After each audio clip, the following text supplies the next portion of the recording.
안녕하세요, 김정민 기자입니다. 오늘도 교통사고 전문 로펌 유네니 이기루 대표 변호사와 백승기 달인을 모시고 궁금한 점 알아보도록 하겠습니다.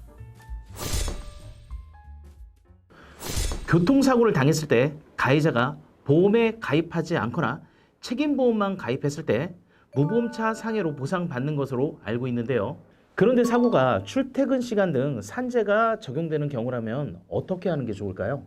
그런 경우에는 많은 분들이 잘 모르고 계시고요. 산재부터 먼저 처리하는 게 훨씬 더 유리합니다. 만약 피해자가 가실이 있는 사고로 산재 적용이 된다면 산재부터 먼저 처리해야 합니다. 왜냐하면 산재에서는 내 가실분에 대하여 병원비에 대해서 공제를 하지 않습니다. 또한 나중에 보험회사와 합의를 할 경우에 내 가실분만큼 병원비를 공제하지 않습니다. 그렇게 되면은 합의 금액이 훨씬 커지겠죠. 예. 자, 요거에 대해서 제가 조금 더 구체적으로 설명을 드릴게요. 가령 이제 피해자가 50%의 과실을 부담해야 되는 그런 사고를 냈다고 해보죠. 근데 병원비가 1억이 나왔어요. 그리고 뭐 기타 손해액이 1억 정도가 더 나왔어요. 치료비 외에. 이럴 경우에 만약에 자동차 보험으로 처리를 하게 되면 자, 총 손해액은 병원 치료비 1억과 그 다음에 기타 손해액 2억이 되는 거죠. 네. 그럼 50%의 과실을 적용을 하니까 자동차 보험으로 받을 수 있는 거는 총 금액 1억 원밖에 못 받는 거예요. 네. 자, 그런데 산재로 선처리를 하게 되면 일단 병원비 1억 원은 다 대줍니다. 그리고 산재보험에서는 나중에 보험사를 상대로 5천만 원 구상을 하게 돼 있어요. 그리고 기타 손해 1억에 대해서는 자동차 보험에서 청구를 하게 되면 과실 비율 50%를 감하고 5천만 원을 지급하게 되는 거죠. 자, 그럼 생각해 보세요. 처음에 자동차 보험으로 처리를 하게 되면 2억 원 중에 50%를 적용해서 1억 원만 받을 수 있는데 산재로 선처리를 하면 병원비 1억 원을 다 지급받고요. 나중에 자동차 보험에서 50%의 기타 손해에 대한 5천만 원 더 받을 수 있어요. 합해서 5천만 원 더 받게 되는 거네요. 그죠? 예. 예, 이해가 되시죠? 예. 그러면 이런 경우에 건강보험 처리도 가능할까요? 예. 건강보험도 선처리 가능합니다.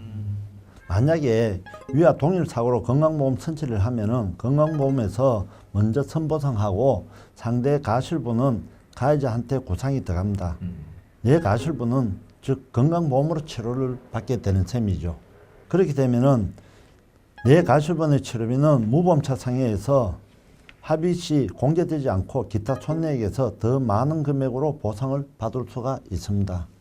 자, 그러니까 이런 경우에는 이제 아까 말씀드린 케이스에서는 종합보험사의 산재보험이 먼저 치료비를 지급하고 구상에 들어간다 그랬잖아요. 네. 이런 케이스는 이제 건강보험에서 먼저 치료비를 지급하고 가해자한테 구상이 들어가는 방식이죠. 그렇죠. 그리고 이제 무보험차 상해 담보에서는 이 치료비 부분은 빼고 나머지 기타 손해에 대해서 내 과실비 부분을 빼고 나머지 부분에 대해서는 보전을 해준다. 이렇게 예. 생각하시면 됩니다. 예. 네. 아, 그렇군요. 최근에는 좀 줄어들긴 했어요. 하지만 예전에 많았던 전동 킥보드 사고, 이 전동 킥보드 사고가 났을 때도 무보험차 상해로 보상이 되는 걸로 알고 있는데 이 부분 맞나요?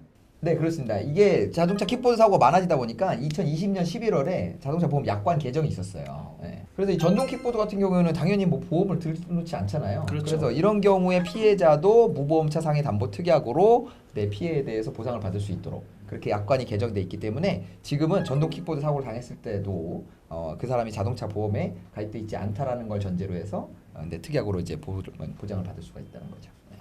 다만 이 킥보드 피해 같은 경우에는 대인배상 1한도 내에서만 배상이 가능하고요. 그리고 가해자를 알지 못하는 경우에는 배상이 불가능하다. 이런 이제 맹점이 있다는 것도 알고 계시면 될 것 같아요. 네. 쉽게 말해서 킥보드 사고 뺑소니를 당하면 이 무보험차 상해 담보 특약으로 보상을 받을 수 없다. 이런 맹점이 있다는 겁니다. 그리고 참고로 이 무보험차 상해 담보 특약은 피해자가 유상 운송을 하다가 사고를 당한 경우에는 배상을 하지 않도록 그렇게 약관에 규정이 돼 있어요. 네, 그렇군요.